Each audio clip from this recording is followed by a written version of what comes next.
Welcome back to cook with Asra Anjum channel. నేనైతే puri curry వండి చూపిస్తానండి. ఆయిల్ అయితే యాడ్ చేసుకున్నాము, పోపులు అయితే వేసుకుందాము. ఫస్ట్ అయితే పోపులు వేసుకోవాలి, కరివేపాకు వేసుకోవాలి.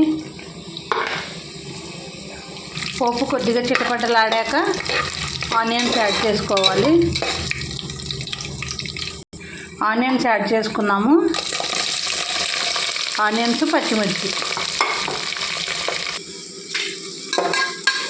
ఆనియన్స్ కొద్దిగా ఫ్రై అయితే చాలండి. ఆనియన్స్ అయితే ఫ్రై అయ్యాయి.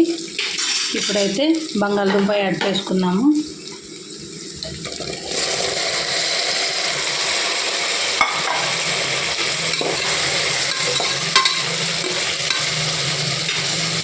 పసుపు, ఉప్పు యాడ్ చేసుకుందామండి. సాల్ట్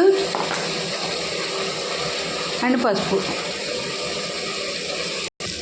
ఆనియన్స్, బంగాళదుంప అయితే ఫ్రై అయ్యాయండి కొద్దిసేపు. ఇప్పుడైతే వాటర్ యాడ్ చేసుకొని, పూరీ కర్రీలో కారం యాడ్ చేసుకోవద్దండి, కారం వేసుకోకూడదు. పసుపు, ఉప్పు, మనం పచ్చిమిరపకాయలు, ఎండుమిర్చి వేసాం కదా, అదే సరిపోయిద్ది. ఇప్పుడైతే గ్లాసులో వాటర్ యాడ్ చేసుకున్నాము. కుక్కర్ పెట్టేసుకోవాలండి. విజిల్ వచ్చేంత వరకు పెట్టుకోవాలండి కుక్కరు.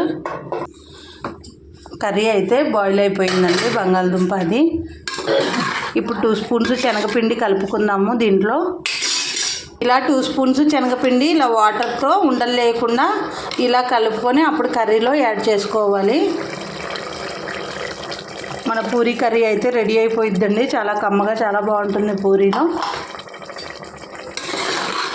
అంతేనండి, ఒక ఉడుకు వచ్చిందంటే కొద్దిగా వాటర్ యాడ్ చేసుకోవాలి. కన్సిస్టెన్సీ చిక్కగా ఉంది కదా, ఇదిగోండి వాటర్ యాడ్ చేసుకోవాలి. చిక్కగా అయిపోయింది కదా, 1 గ్లాసు వాటర్ యాడ్ చేసుకుంటే చాలు.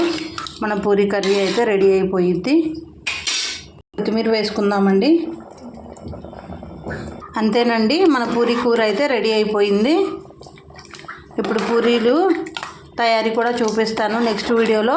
మన ఛానల్లో బ్యాక్ టు బ్యాక్ వీడియోస్ వస్తూనే ఉంటాయండి. తప్పకుండా లైక్ చేయండి, షేర్ చేయండి, సబ్స్క్రైబ్ చేసుకోండి.